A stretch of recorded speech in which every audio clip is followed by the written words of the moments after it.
So, thanks, Mike. Now we've got a Campbell double act here. I'm Graham Campbell from the Royal Australasian College of Surgeons. This is Craig Campbell from the Royal College from Canada. And we've got 4 regulators, and we're going to have a chat with them. So would they all like to come up and take a seat? We've got Sir Peter Rubin, who's Chair of the GMC and the first doctor to be revalidated in the UK. We've got down the far end Joanna Flynn, who's Chair of the Medical Board of Australia. We've got Andrew Connolly, who's Chair of the Medical Council of New Zealand. And on this end, we've got Bill Pope, who runs the regulatory authority, chairs the regulatory authority in Manitoba. Curiously to Australian understanding, that's called a college as well, but it's a regulator. Joanna is a general practitioner, Andrew is a surgeon, Sir Peter is a physician, and Bill used to be an anaesthetist. So we've got a good range of specialists. And I wonder if we could just ask all of you how or why you've become medical regulators. Who would you like to start? Bill, you.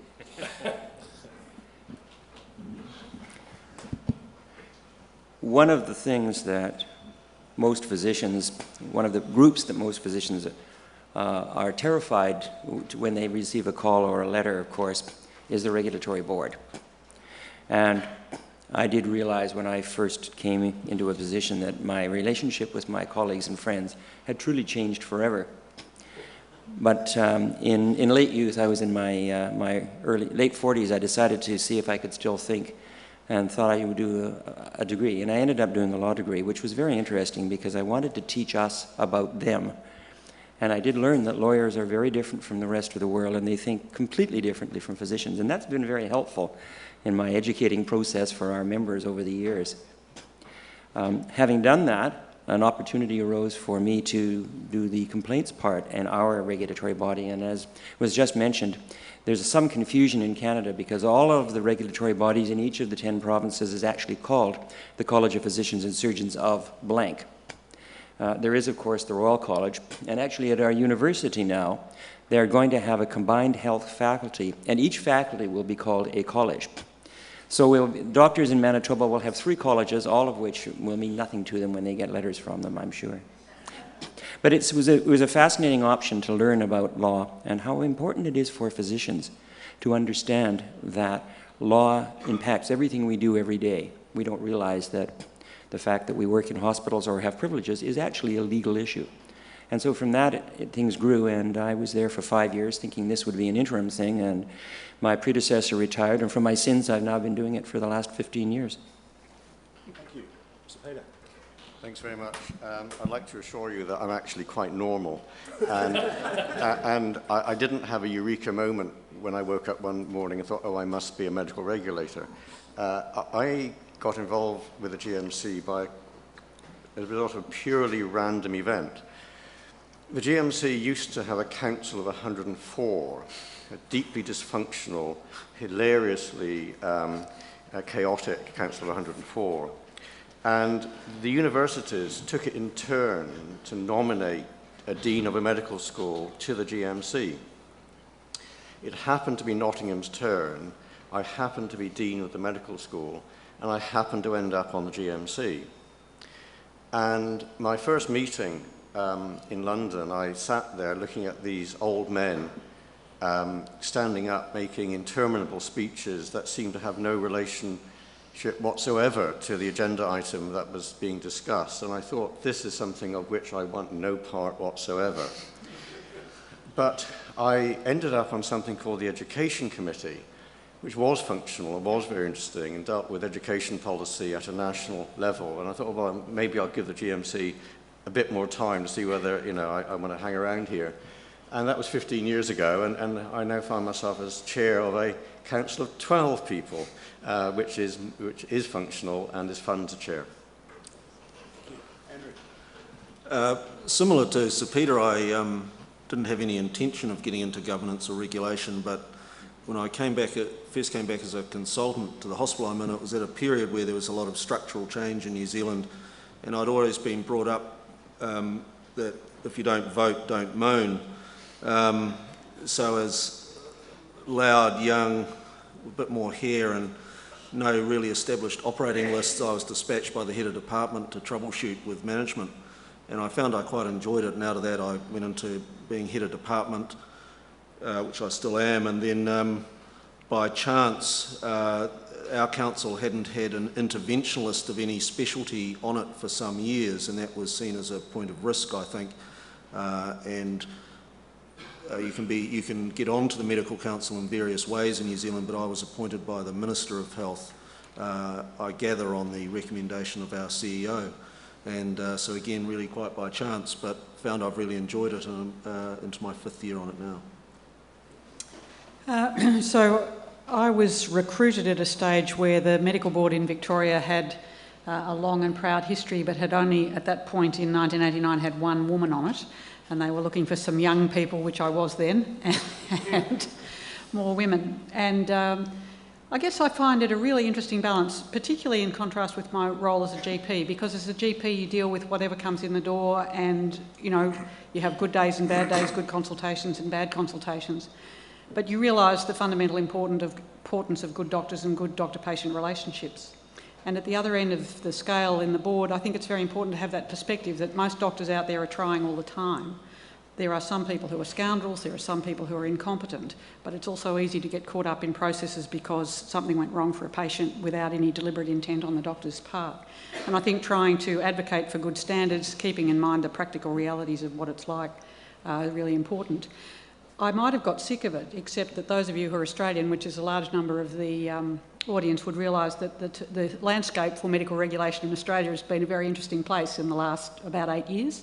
And I've found that journey from when the announcement of a national scheme to now a fascinating one, and I'm sticking with it till we get it right. Fantastic.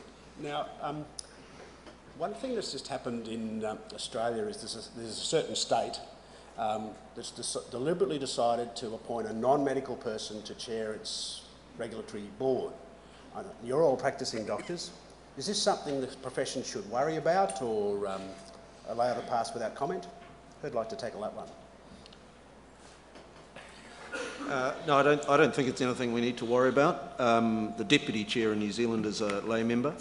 I think it's the quality of the individual, their ability to recognise good process, follow the rules of natural justice and so forth, and obviously to seek advice as appropriate. For instance, we're obviously a small country, only 4 million people, not terribly many doctors, so it is not unusual that I may have a conflict of interest. Therefore, the deputy chair is quite capable of chairing the meeting, taking advice from our senior staff CEO on approach to the media, etc. So I think it's the quality of the individual, and I don't think we have anything to fear. And I would agree with Andrew.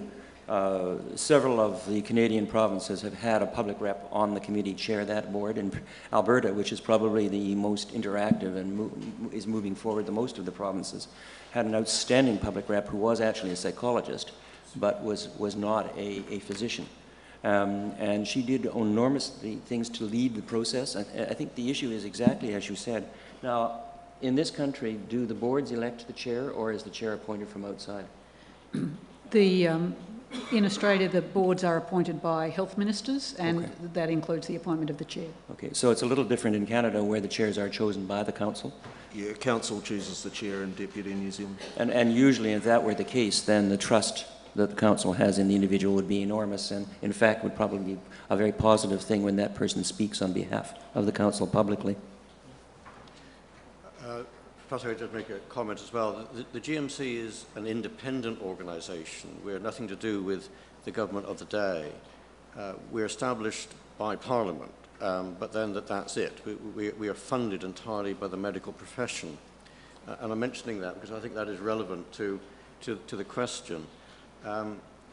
In my view, I agree that the qualities of the person who chairs the board, those qualities are more important than whether that person is a doctor or not.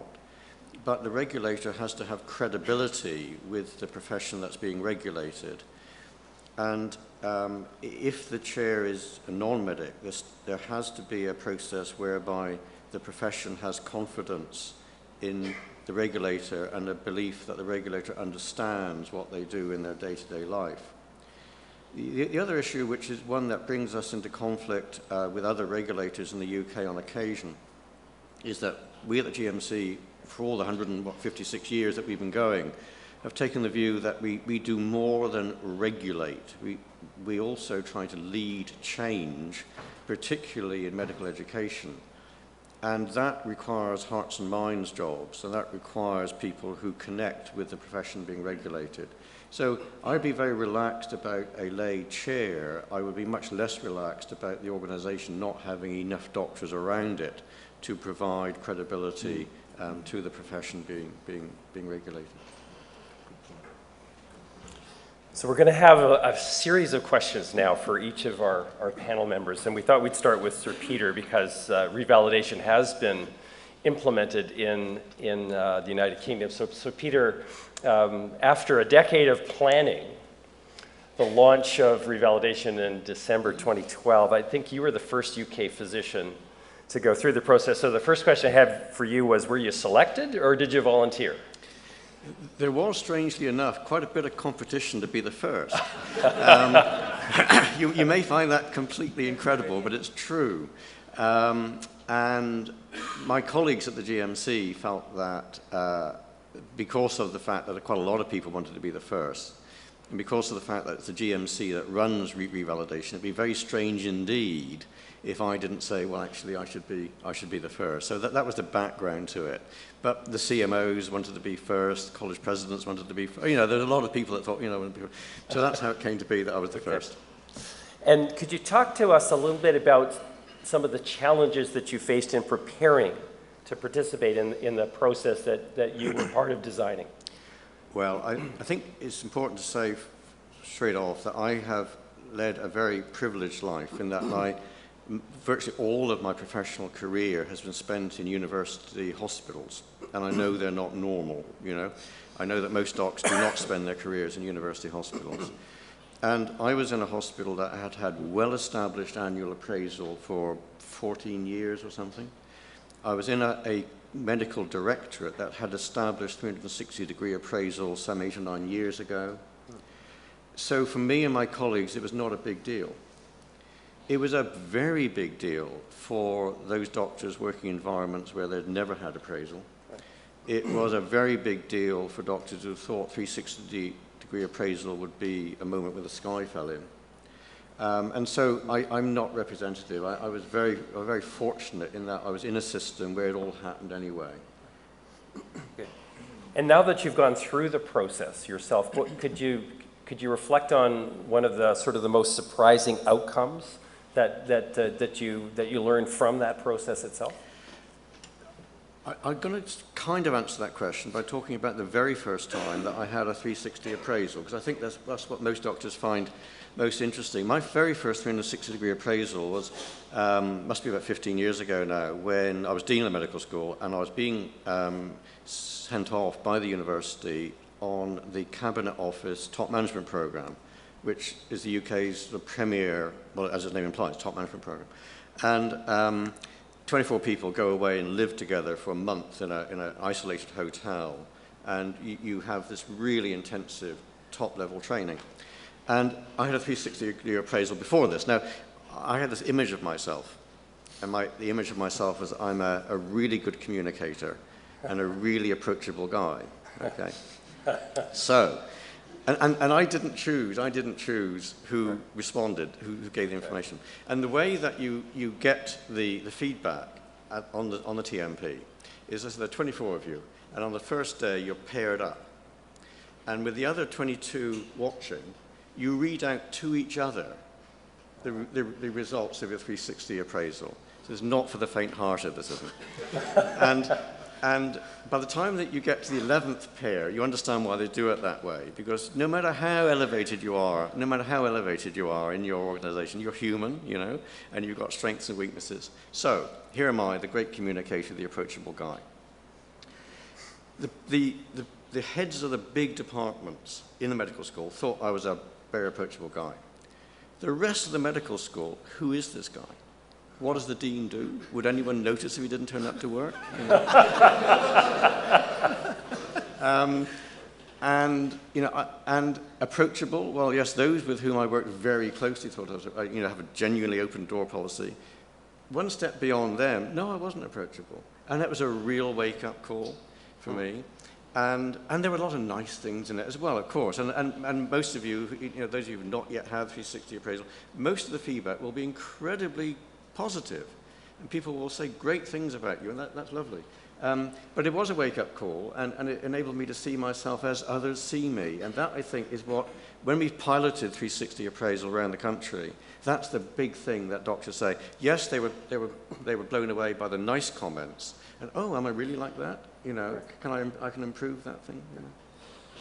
So in the audience here, we've got physicians, we've got colleges, we've got regulators. So if someone came up to you in the coffee break after the session and asked you to say, why revalidation? What would you think the rationale for a revalidation system would be based on your own experience in it? If I just clarify, I was at a very interesting CPD meeting yesterday, and you, Craig, made the very important point about terminology. What we mean in the UK by revalidation is showing you're up to date and fit to practice to do what you do. So it's a mixture of recertification and revalidation. It's the knowledge and skills to do with what you do now and the behaviours and attitudes we expect of a professional. I think we live in a very, very transparent, immediate information type age, don't we? If we're going to go and stay in a hotel somewhere, we get on the TripAdvisor or something, we expect information, and the public will expect information about doctors. I think that when I spent, I'm in my 6th year as chair of the GMC now, and in the first 4 years, I spent going around the UK doing the hearts and minds job. And whenever I was asked, as I was frequently, by sceptical doctors, what's the point? I said, well, you tell me how you'll explain to the public that you as a doctor are not willing to show you're up to date and fit to practice. Just run that one by me, will you? And that tends to be when the sort of awareness starts to come. And although this was implemented from the GMC out and through a legislative framework within the United Kingdom, can you talk a little bit about the role that the Royal Colleges in the United Kingdom did play? What did you want them to contribute to the process, and how were they involved? There are 60 plus specialties and 30 plus subspecialties in the UK. And the GMC wouldn't pretend for a moment that we have the skills to say what a doctor in each of those specialties and subspecialties ought to do, and that's where the college's role comes in. We had imagined that the colleges would have a pretty significant free rein in determining how they each approached revalidation in their own specialty. But something we do at the GMC is consult very, very widely on every major step we take, not just in reval, but in everything we do. And when we consulted the medical profession in the UK about this, there was a lot of resistance to the colleges having the free rein that we had envisaged they would have.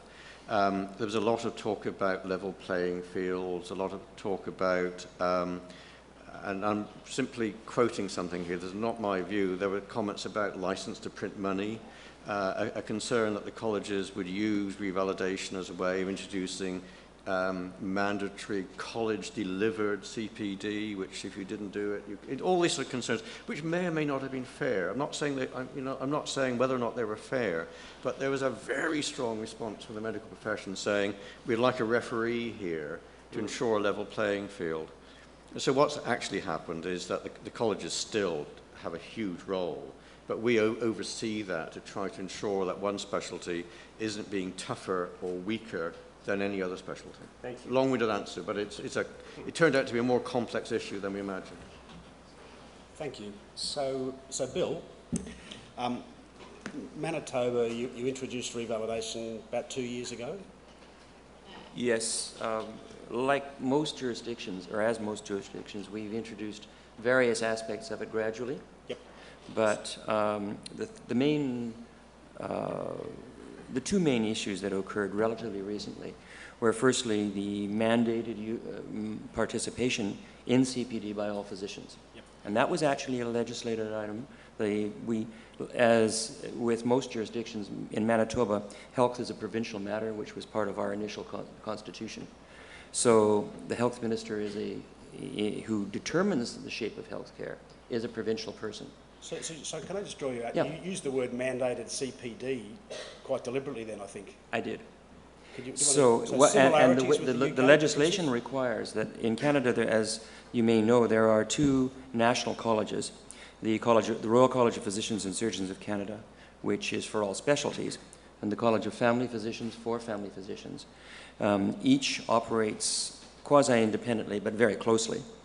And the two colleges determine the curriculum for residency, they accredit residency, they do the examinations for residency, and they provide the CPD programs for actively practicing physicians in those two areas. And so the legislation with which we agreed at the college and were happy to implement was that all members must participate in one of those two programs as a legislated item.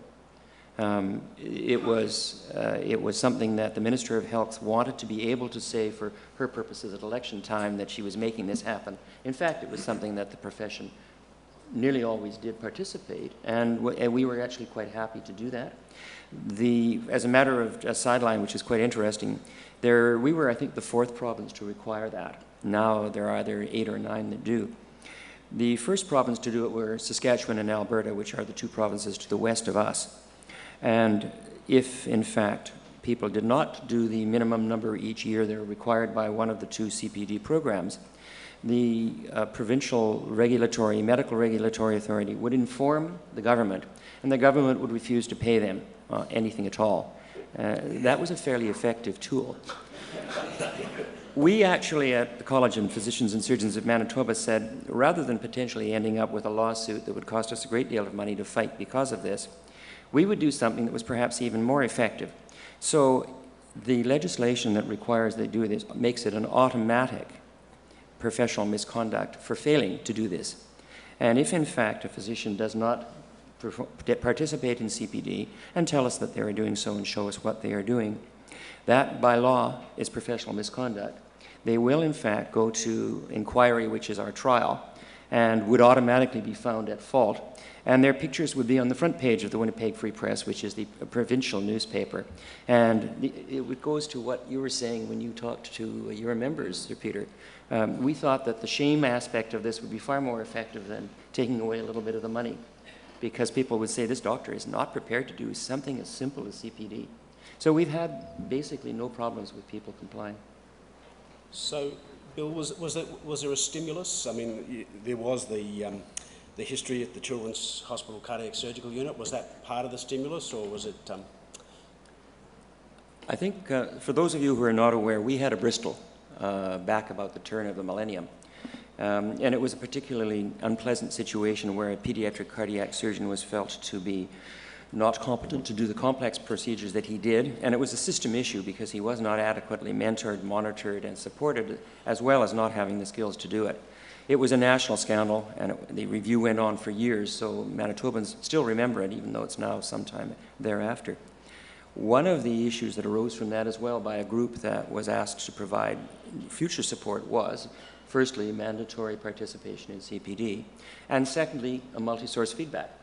So the province of Alberta started it first. They've been doing it for, I think, about 10 or 11 years, Jocelyn. And it is a multi-source feedback for the soft stuff, the sort of thing that Sir Peter has also talked about. So your professionalism, your relationship with fellow physicians, your relationship with other healthcare staff, your relationship with patients. And that feedback comes back, and we then share that with the members. Both of those, I think, would probably not have happened if there hadn't been that kind of specific event. So we've got a specific explanation about multi-source feedback later in the day, but Bill, how do you respond if a multi-source feedback demonstrates underperformance? I think one of the things that, and again Sir Peter has noticed this, is that generally speaking, these reviews don't identify individuals who are discompetent or dangerous. And frequently, in fact, if they really are bad, they come to our attention more quickly through other avenues.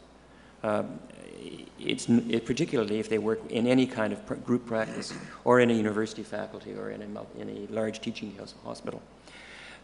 If they do, and I should add that in Canada, most of the provinces have an area called standards, and this would fall under the standards of practice area, where the information that results is protected by the Evidence Act of the province from being used in a lawsuit or in a disciplinary action against the physician. However, in the case of a situation where there's items identified that put the public at risk, then the multi-source feedback review crew would actually refer it directly out to me to go to the disciplinary area for further investigation. I'm sorry to be sort of like a dog at a bone, but what do you do with someone who's got an underperformance has been demonstrated on an MSF? You're saying it doesn't happen that often?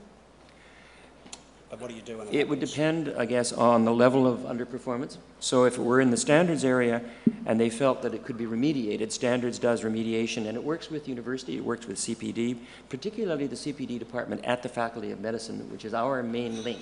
Yep. And that's where they would go. If in fact there were an urgent issue, of course, it would go to the complaints and investigations area because it might require immediate review of the physician's license. Thank you. So we're going to move to Joanna, and I know that in March of last year that the Medical Board of Australia began to hold consultative meetings around revalidation. And I just wanted to get you to sort of talk a little bit about how your view on revalidation has proceeded from that consultation. What's your thinking now as you think about revalidation for Australasia, or Australia at least? Thank you.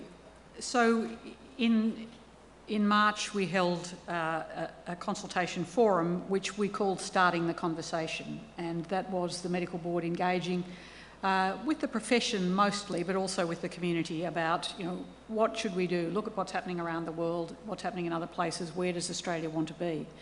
I think the comment you made just then about Australasia and Australia is important in this context because a lot of the colleges are binational colleges with Australia and New Zealand's done some work in this area which you'll hear about, but I think it's very important that we work in step.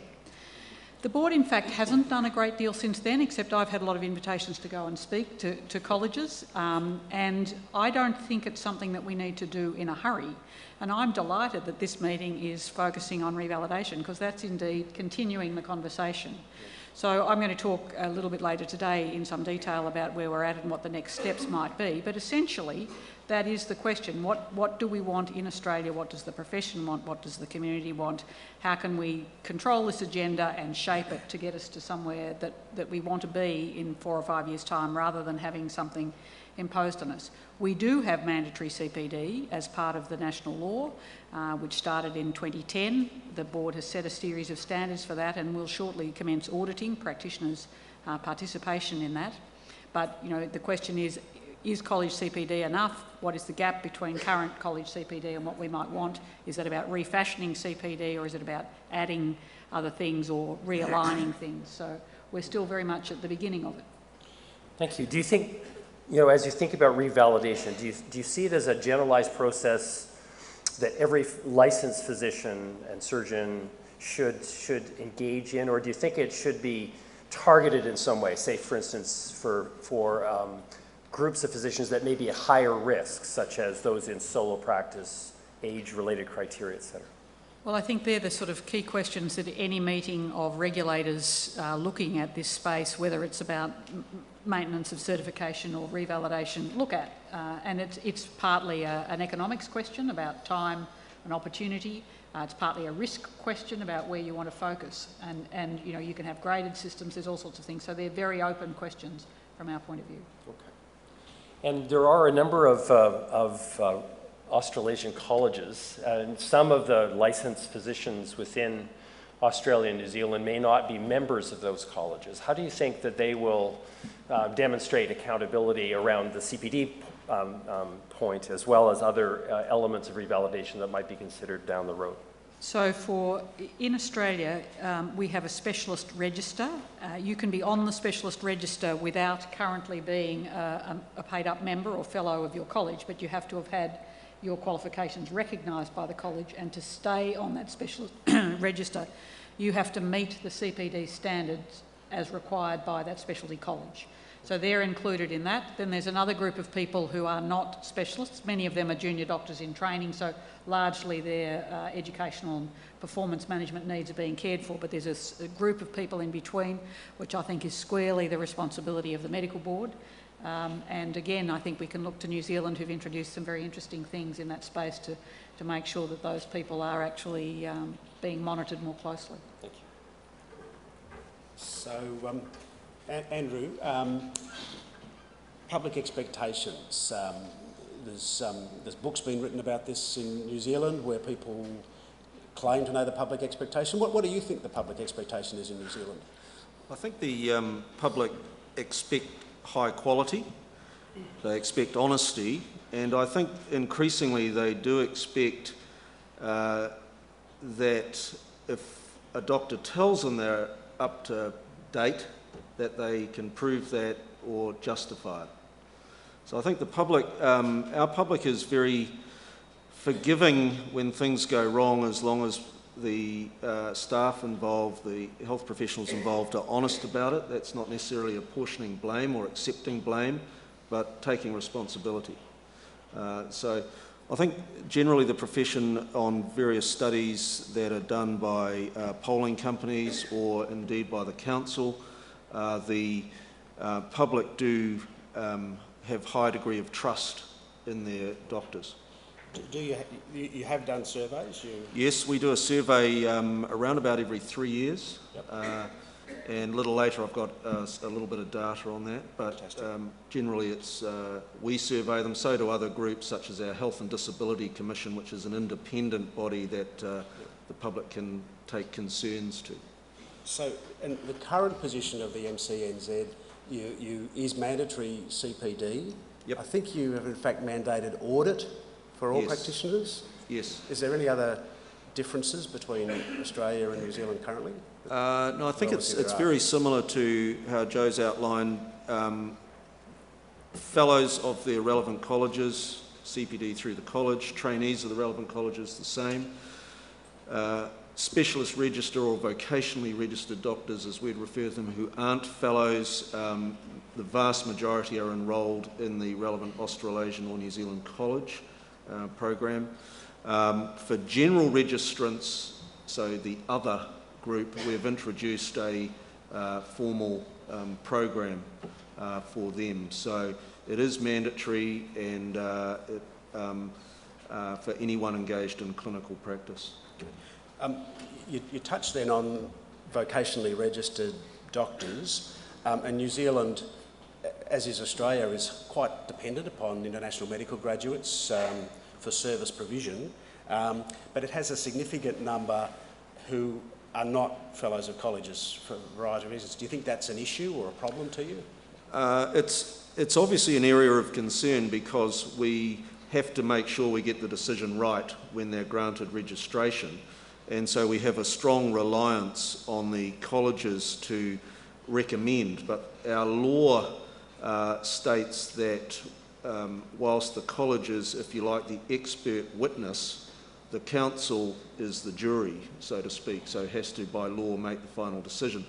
It's very uncommon that we go against college advice if the advice is that this person is not of a standard comparable to an Australasian fellow, but it does occasionally happen, and that can cause, obviously, tensions. But those doctors only ever come in as provisionally vocationally registered, and then there are further hurdles to cross before they obtain full vocational registration. Part of our strategic development this year is actually around that group of provisionally vocationally registered doctors. So we have a strong and very functional relationship with the colleges, which is absolutely crucial. And as regards CPD, those doctors would do equivalent CPD to as yes, if they were a member of in college. fact, the requirement of registration almost invariably is that they have to enrol in the relevant Australasian or New Zealand college CPD program. So thank you. Look, we've got a couple of questions that anyone can answer, and then we'll throw it open to the audience for some more questions, because I'm sure there'll be some. But who should pay for revalidation? As I said before, the GMC is funded entirely by the profession. And in parallel with the Hearts and Minds job that we were doing of a reval, my chief executive and I embarked on a very, very determined efficiency exercise and saved millions and millions a year by doing things like relocating our head office is in London, but our main office is in Manchester. That saved millions. Now, the relevance of this to your question is therefore we've been able to reduce, I repeat, reduce the annual retention fee that doctors pay to us at a time when the colleges and the British Medical Association are putting theirs up. And we did this while introducing reval. And so the cost to the profession in the UK has been nil. The costs actually reside with the appraisal and the 360-degree feedback and so on, and they are embedded in the organisational structures of the National Health Service. So the next question I'm going to ask, and I'll probably leave the two together, in a country with a large National Health Service, in fact the cost is being borne by the Health Service. Will this work in a country where a fair percentage of the medical practice is private practice? So I'd like the panel to think about both those questions, if they could. Well, my colleagues are thinking, can I just say I'm always very conscious when I come outside the UK not to fall into the trap of saying because it works for us, it'll work for you. That would be a very silly thing to say, because we are virtually every doctor. There are about 190,000 doctors who have sort of enrolled with us for revalidation, of whom about 300 work purely in private practice. And so we're in a very different environment. Most docs in the UK work in one way or another in a managed environment. We're similar to the GMC in that the profession funds the Medical Council in its entirety. We have a higher percentage of doctors who have purely private practice across an array of specialties, but still a very significant chunk of the profession is in some form of public employment, be that part-time or full-time. So in broad terms, it's seen as a work-related expense, which for those employed in the public sector means the employer refunds the costs. For those who are in private practice, they bill it back against their tax as a business expense. So it is funded by the profession. We've got a lot of debate going on at the moment about the overseeing of it, and particularly with some of our changes that are coming in around the new graduates, whether the council should pay for the supervisors or whether the hospital should bear that as a legitimate educational expense. So just to comment in Australia again, the activities of the Medical Board and all of the regulatory functions, including the accreditation functions, are covered through fees generated, registration fees. The question of the level of that fee is quite contentious. So while the board is independent of government, it's a creature of statute, and there are certain responsibilities of health ministers, and they are very keen to ensure that fees for registration don't increase beyond CPI. So the challenge for us is to think about where could revalidation fit, or where does it fit with clinical governance processes which are there and CPD processes which are there already? Why does it actually have to be more time and more expense? Couldn't it be, a good look at the landscape and figuring out how it can fit together and form an appropriate sort of matrix that's actually not adding a whole lot more stuff at more cost of both time and money? Bill, you want to? And as I'm sure many of you know, both in Canada and the United States, a very significant percentage of all physicians are the equivalent of self-employed. And of course, in most Canadian provinces, the paymaster is the government upon the submission of evidence of having treated a patient. So the hospitals don't necessarily employ you. It means that physicians are hanging out there more, and that is one of the biggest concerns and difficulties that we have.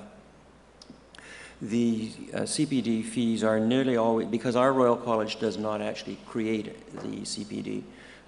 Craig's team has standards whereby programs are evaluated and approved, accredited for CPD, but frequently it's the universities or others who run those courses. And so the Royal College itself does not involve itself specifically in the content. It allows more flexibility, but it also means that they don't actually, Craig doesn't actually control exactly what happens with these courses. And the physicians pay for it themselves. It's self-proclaimed. Now, look, we'd like to throw this open to the audience. If anyone's got a question, please feel free to do. We want this day to be as interactive as possible. There's got to be some questions. David Waters is coming up to the microphone.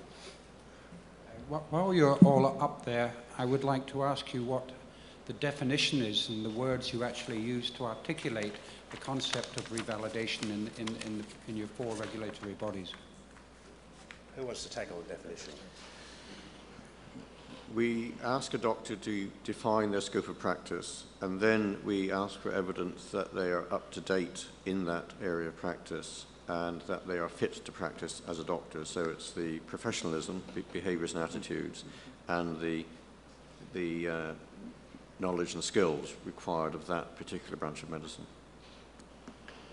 And the Canadian jurisdictions, again, have adopted an extremely broad wording, which I did read to the smaller group yesterday, effectively that you remain competent and a safe practitioner, so that the regulatory authority, I'm sure, will be defining over the next decade or two the tools and the areas that need to be identified. Can I just say before my colleagues come in, the group that gave me some of the biggest grief was the one that I thought would be easy, and that's the group to which I belong, which are clinical academics. And I thought, why are these guys getting so upset? And it turned out that all this noise was coming from people at places like the Hammersmith, who did one clinic every 3 weeks into some sort of strange white cell or something, and thought that they would suddenly have to show that they knew how to handle, you know, something common like diabetes. And once we assured them, no, you will be revalidated on that one white cell, you're okay, guys, you know, they all calmed down a bit.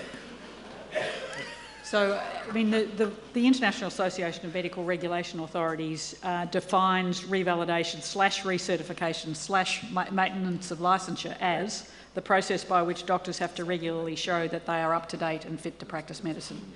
So it's process or processes. It has a regularity or a cyclical content to it, and it contains that sort of up-to-date knowledge type component and a professionalism or behaviours type component. But, you know, it's a pretty broad definition, and it depends really what sort of system you're in. So in Australia, we only have registration. We don't have an annual licence or certification. There's only one thing.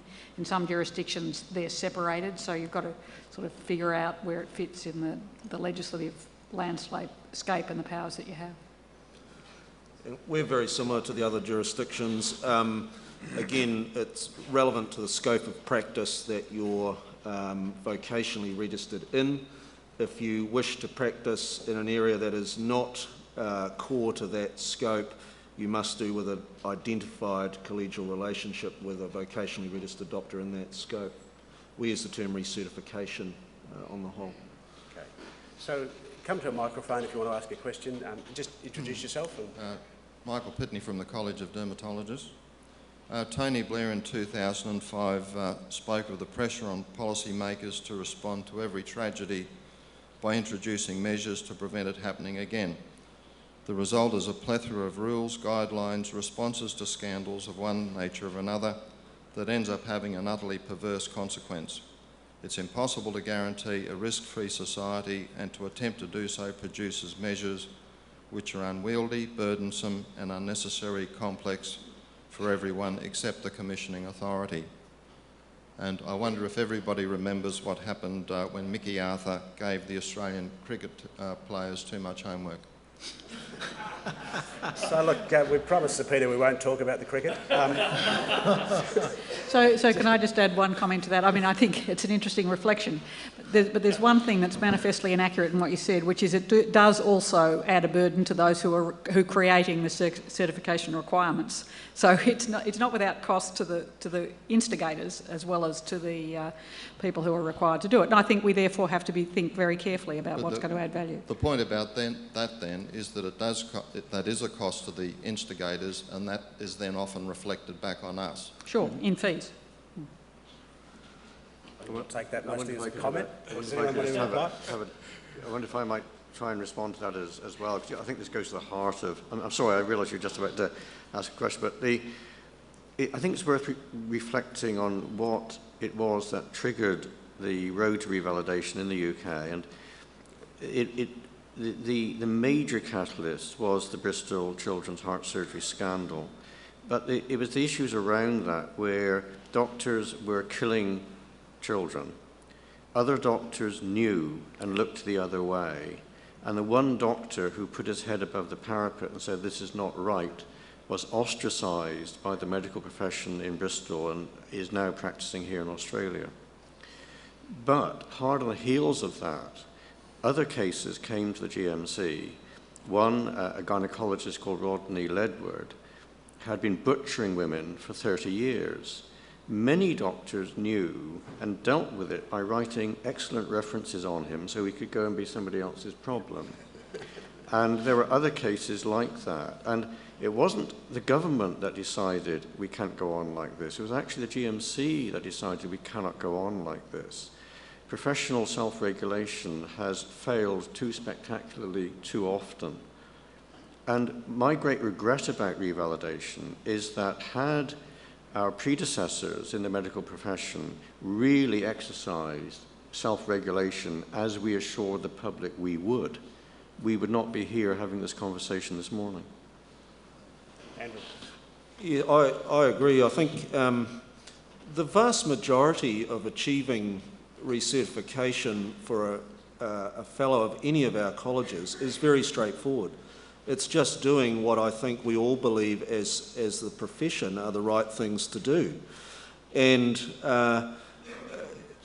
the accreditation of our colleges, which is done binationally under an agreement with the AMC for us, is very vigorous and rigorous around issues such as not only the training of fellows, of trainees to become fellows, but also of the support, CPD requirements and programs of the fellows themselves. Yes, as a regulator, we think there's some extra things we'd like to see come in, but really this is the profession governing itself. And, you know, at 6:30 tonight, I have full confidence that the pilot of that Air New Zealand jet has spent some time in a flight simulator.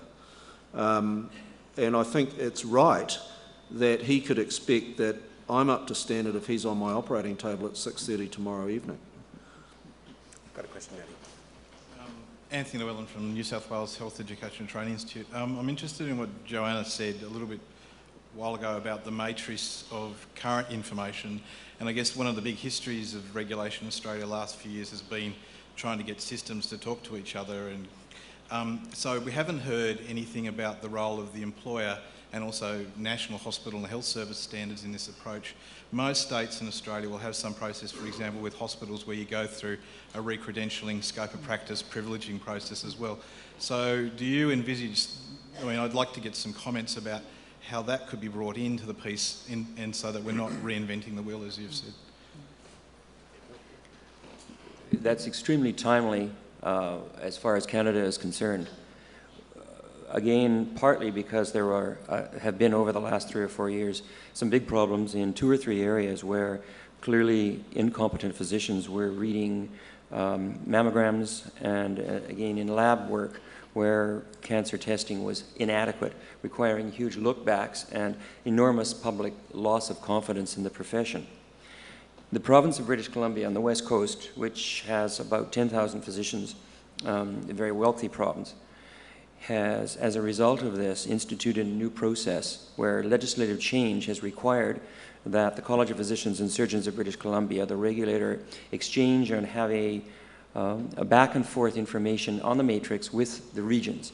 So rather than having individual hospitals, the province will be divided up into 5 or 6 regions who are responsible for all of the delivery of health care through hospitals and clinics and the like in that region.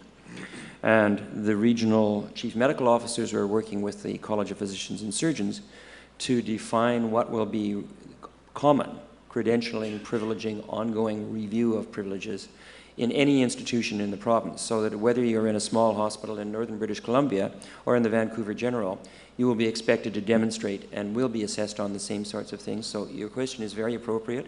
It's just beginning in Canada now. My province will be doing the same thing in the future. And the difficulty being in small areas where there are not a lot of physicians and where there's a huge political push to have a doctor there because the town wants it, and re-election may depend upon having that doctor, we often end up in somewhat, shall we say, constructive tension with the provincial authorities. The employer is crucial, and one of the challenges I think we all have is that certainly in our country, you know, the chief financial officers are looking simply to the next budget cycle. And what we're talking about here really is quality improvement in a longitudinal time span.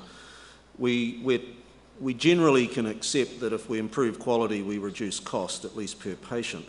So there's a financial argument in favour of this, but it's very difficult for our employers to buy into it because they're not likely to personally see the benefits because they will have moved on looking at the life cycle of CFOs and CEOs that we have. So it's a really important point, and it's certainly a challenge we have at home in some of our developments. Could I just take up what you said, Peter, about the Bristol thing? You may not be aware, but in the Australian context, we now have mandatory reporting of poor performance, unprofessional behaviour, dishonesty, drug, alcohol, mental impairment and so forth, which legally enforces medical practitioners to report any of those sorts of issues. So as far as I'm concerned, really with our current situation, we've actually dealt with all of that. And as far as, Andrew, with your example about the pilot, the fact is that the pilots are rostered on and paid to do their simulator training. I think what most of us are worried about is the fact that all these things that we're talking about as extra to CPD, we all accept that CPD is a very good thing and most of us are doing it and doing it well. What we're concerned about are the other things that may be added to it that take up valuable practice time and really just seem to be a bureaucratic exercise to try to window dress to the public that we're actually doing something, whereas in fact everybody is doing something. In other words, it's more of a public relations exercise that I think is not really going to, it's going to take a lot of time and effort for very little end result. So I'm going to take that one as a comment again, and we've got a question down here. Hi, sorry, I'm Meredith Allen and I had the pleasure of 15 years in the GMC and then a recent return to Australia in the last 3 years. Having lived through the Bristol affair and many other things and being in cardiac surgery, I would say that the CPD would not protect Australia and pick up a person that did the Bristol affair. And I suppose my question to the Australian people is, what aspects of the CPD do you feel will protect us from issues around people underperforming, or alternatively issues where people don't have the soft skills to appropriately utilise their knowledge in their practice? Medical knowledge is going to double every 75 days by 2020. Practising as a doctor is not going to be about whether we've got the knowledge, it's going to be about what we do with it. Who wants to tackle that? So I think the question was directed at me, and I'm not going to give a detailed answer to that. We're going to be talking later today about what is the relationship between CPD and revalidation. I know Liz Farmer's speaking about that shortly. But CPD is more than just topping up knowledge. You know, a good, comprehensive professional development program takes in all sorts of aspects relating to behaviour, to feedback, to reflection on what you're doing. It's not just about what you know. So the issues about professional judgment, about being reflective, about observing what's going around you and taking that into a developmental framework are really important. Now, I mean, I don't think, a simple sort of answer to revalidation is sure, get everyone to do a 250 question multiple choice thing, whatever. But the context of practice is so different. People's knowledge, whether it's the white cell or whatever they're focusing on, what they need to know is so different. It's not like that. It has to actually be some sort of matrix thing, which I think, many of the components are here already, and the challenge is for us to work together to figure out what's a reasonable sort of safety net. It will still have some holes in it, but are they, generally speaking, does it make sense and be within the reasonable reach of people and move people in the direction that we think they should be going. Martin. Martin Richardson, orthopaedic surgeon from Melbourne. Coming back to your simulation example of the pilot flying you back to New Zealand tonight, I would hope that he regularly gets a check captain to come and watch him actually at the workface, actually doing things, not just playing with a simulator. Why aren't we also encouraging a check captain or a check surgeon or a check physician to come and actually watch what we do? Is it a cost issue, it's too expensive, or is there some other reason we're not doing it now?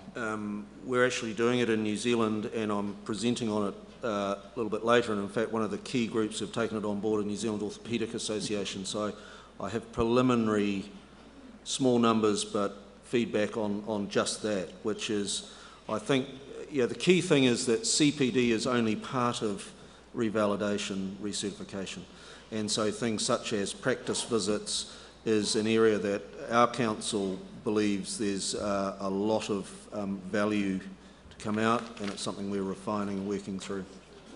So following on from that, how has this pilot study been paid for in New Zealand? I think it's been paid for by the orthopaedic surgeons themselves. Yes, it is. My CEO is nodding at me. And again, they've actually, I gather, there may be a New Zealand Alan Panting's here, he may be able to comment. I think they've actually voted it in as something that they think they should fund out of their subs, and they've agreed to an increase. They have. Thanks, Alan. Hamish McKay from New Zealand. Just picking up on something Andrew said and has been going around, but everyone's obviously concerned about cost, and things cost money, and good things cost money, sometimes bad things cost money too. And we can get concerned about it, and our CFOs in New Zealand will be having kittens about it if there's increased cost. But the group that strikes me as being somewhat independent would be the health insurers. So do we have any feedback from health insurers who have to look at this as a cost versus production output issue? Because our taxpayers will be quite happy to say, yeah, I think this is a great idea, it's increased protection, and worry about, oh, your taxes are going up 2% in a few years' time. But is there any contact from the private health insurers as to what their opinions on this, and is it a useful thing from their point of view? Sorry, could I just clarify, are you talking about private health insurers or professional indemnity insurers? I'm sure the professional indemnity insurers think it's a brilliant idea, but right. I'm thinking about the private health insurers. I don't know. No, I'm not aware of anything. I think one of the problems in New Zealand is if there's a significant complication, generally they're shipped straight to the public hospital, so there may not be massive financial benefits for the insurers. I think just in the interest of time, we could have one more question. So, Michael Johnson from the Australian Orthopaedic Association. I've got two things. The first is about the conflict of interest of medical administrators, both in private and public, in the whole governance system of the standards of the people that work in those hospitals.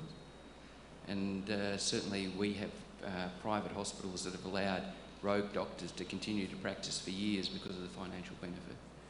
The second is there any evidence that all of this increased process and documentation actually identifies rogue doctors better, and does it improve patient outcomes?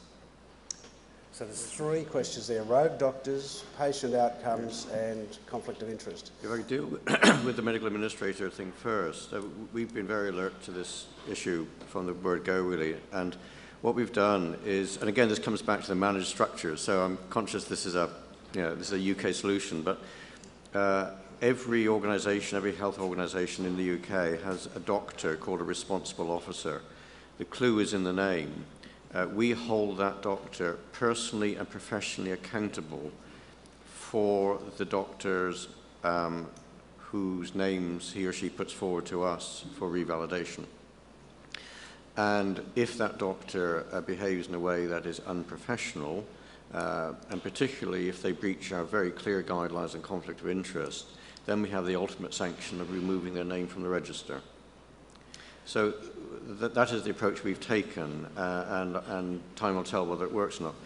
With regard to evidence, these are early days for Reval, obviously, but since 2006, the GMC has kept information on every case referred to us in a format that can be easily interrogated, can be easily analysed by SPSS and other packages like that. So we've got a very significant baseline with which to compare patterns in the future with those in the past. And we're putting a lot of money into research into the revalidation outcomes, but it's too early to give any definitive answer yet. What I will say finally, before shutting up, is that in the 3 years before revalidation began, so the 3 years leading up to December 2012, the number of doctors referred to us by other doctors increased by 100%. So look, we're just running out of time, but we do have a view from the private health insurance industry, so thank you. Thanks. My name's Ian Boyd. I'm the National Medical Director for Medibank, Australia's largest private health insurer. I'm also a doctor. Look, I think private health insurers traditionally in this country have been third-party funders, and that's very much the way providers see us. Pay the bill on behalf of your member and literally don't get involved in anything else. But we see more and more, and the feedback we're getting from our members more and more is that they expect more of us. They expect us to have responsibility, or at least have an interest in their best interest in actually ensuring that the providers we contract with, be that hospital, doctor or ancillary provider, are appropriately credentialed. So we have a large focus on this in our organisation. It's early days. I'm leading the charge, and I'm happy to talk to anyone here about that. Great. Look, we have run out of time. I think we've got to know these 4 people a lot better. So thank you very much, and we'll get to know you better as the day unfolds.